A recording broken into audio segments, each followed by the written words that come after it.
Quel life hacks non éthique connaissez-vous?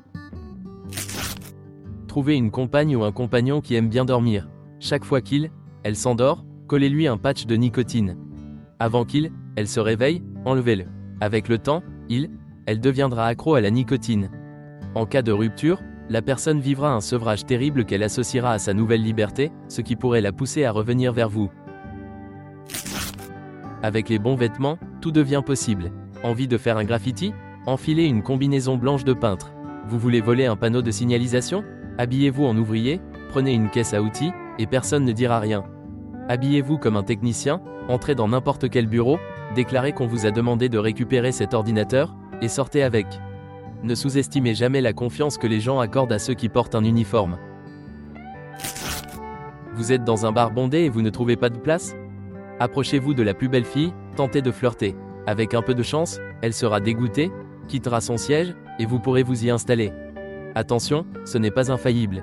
La dernière fois, j'ai fini par épouser la fille. Si vous essayez de traverser une foule, prétendez que vous allez vomir en criant. Pour dominer quelqu'un dans une conversation, fixez pensivement son front. Lorsque vous achetez quelque chose sur un site d'annonce, commencez par envoyer une offre très basse avec une adresse email secondaire. Ensuite, faites une offre un peu meilleure avec votre adresse principale. Souvent, le vendeur acceptera votre deuxième offre. Si vous êtes ado et prévoyez quelque chose de déplacé, dites à vos parents directement ce que vous allez faire. Ils penseront que vous êtes sarcastique et ne poseront pas de questions. J'ai utilisé cette technique au lycée et je me suis toujours bien amusé. Certaines riches mamans embauchent des personnes handicapées pour les accompagner avec leurs enfants afin d'accéder aux attractions sans faire la queue.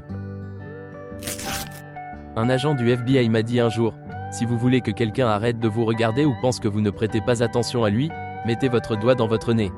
Ils penseront que vous êtes juste un idiot et se désintéresseront de vous. Vous avez besoin d'un chargeur? Entrez dans un hôtel et déclarez que vous avez oublié le vôtre dans votre chambre. Ils vous proposeront un boîtier rempli de chargeurs. Choisissez celui qui vous convient. Confirmation: je travaille dans un hôtel 5 étoiles, et si vous vous présentez au concierge en prétendant être client, vous pouvez récupérer des serviettes, des chargeurs, des draps et parfois même des invitations VIP pour des établissements locaux. Votre patron vous appelle un jour de congé pour vous demander de venir travailler? Dites-lui que vous avez bu. Il ne vous reprochera pas de ne pas pouvoir venir. On peut ne pas payer pour WinRAR, et il ne se passera rien. Réponse: waouh, Satan, calme-toi. On parle de life hacks non éthiques, pas de pur maléfice. Pour que votre partenaire fasse plus d'efforts, dites-lui que vous n'avez jamais joui avec le sexe oral. Pour les étudiants, au lieu d'acheter des livres, cherchez-les en PDF sur des sites de torrents. Réponse: je crois qu'on appelle ça un délit. Quand un site porno vous demande si vous avez 18 ans, répondez oui, même si ce n'est pas vrai. Vous serez admis quand même.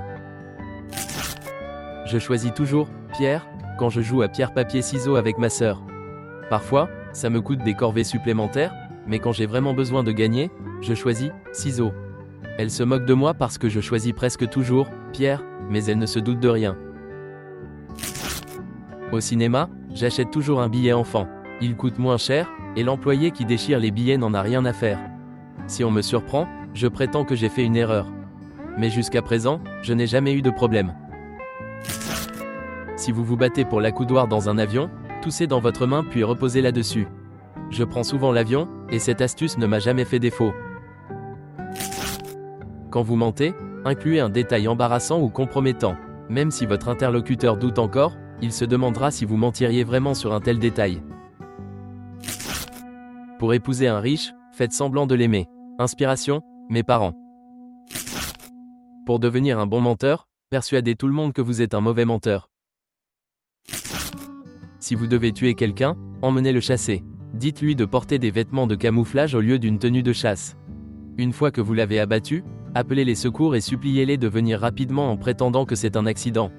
Ma mère a imaginé cette histoire lorsqu'elle travaillait dans un service traitant les accidents de chasse.